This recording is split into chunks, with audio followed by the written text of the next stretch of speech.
Episode 63 of the 4Ps, coming to you from a setting quite different than my car, the train, or my office.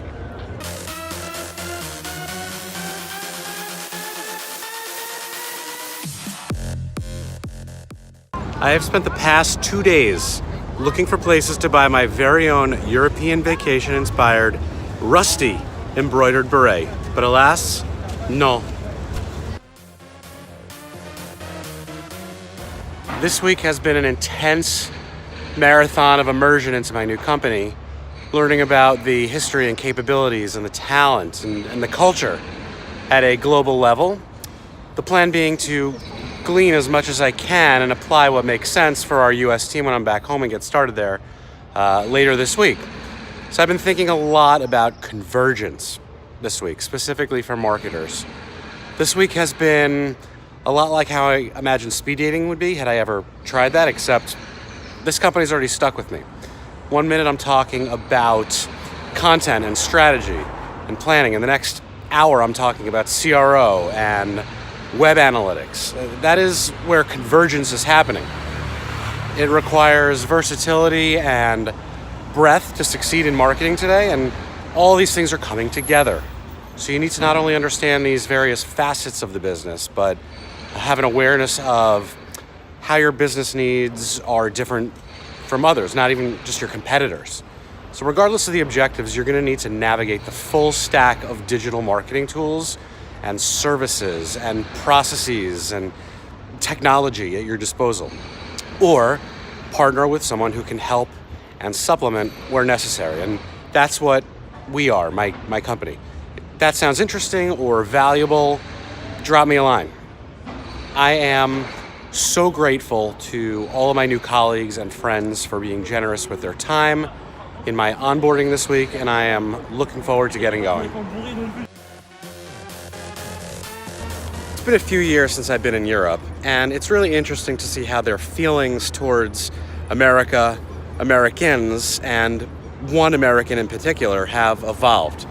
There's no disdain or resentment or anger or negative sentiment of any kind. In fact, they kind of feel sorry for us.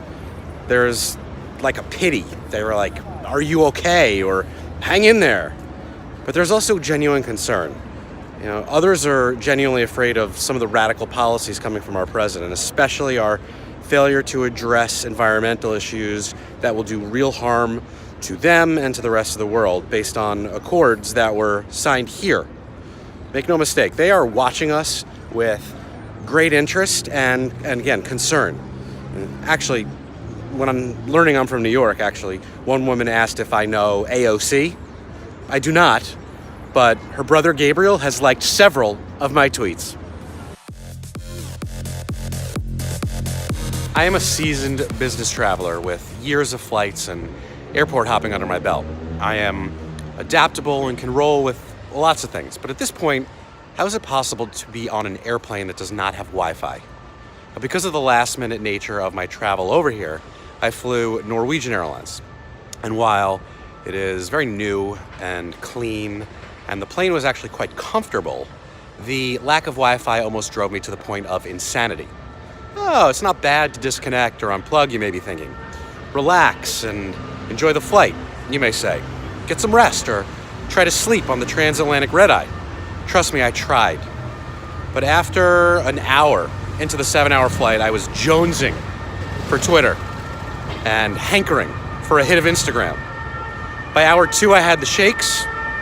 By hour 3, these guys were coming for me. I popped a Xanax, and by hour 4, I was pacing the aisles. It is no fun traveling when you're not feeling 100%. Especially true when it's international travel and your first week at a new job. Now remember, I was battling the flu last week, which had mostly cleared up by the time I flew over here, and I was not contagious. And the spring-like weather and the history and the present all colliding at once in the City of Lights certainly has been inspiring and uplifting. Yes, the lingering fatigue has been massively exacerbated by my incessant need to just walk this city for hours at a time. And the jet lag and the mental strain of having to constantly subtract 6 hours in my mind to know what time it is back home, it's all adding up. Meaning, I am pretty sure that the last week took a good year or two off my life. So let's just hope that the flight back adds those years back on. Here we go.